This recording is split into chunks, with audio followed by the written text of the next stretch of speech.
ABC 17 News at 6 on KMIZ starts now.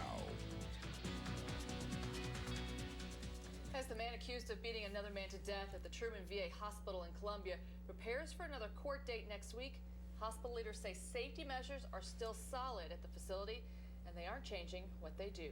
Good evening. I'm Stephanie Schaefer. And I'm Ryan Tate. Rudy Perez is charged with killing 78-year-old Robert Hill back in February. Now, he allegedly went after Hill twice the day that he killed him. Now, we looked into the number of assaults that have happened at Truman VA over the last 5 years and found out there is one about every other month.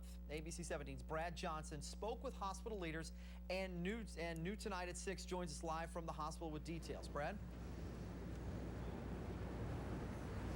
Right here are all 31 assaults that have happened in the hospital over the past 5 years. They include things like fights, verbal assaults, and even a murder. And hospital officials tell me, knowing all that, it's still not enough to change their procedures.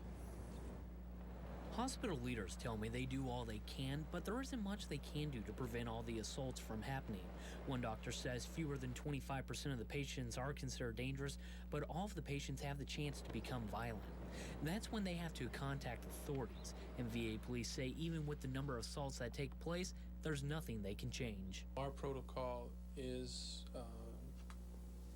sound. There's no issues with anything response-wise for the police department within the VA. The reported assaults include a lot of disorderly conduct, threats to employees, and fights. Of the 31, most were made against staff members and weren't violent. One doctor tells me a lot of those would have become violent if not for training.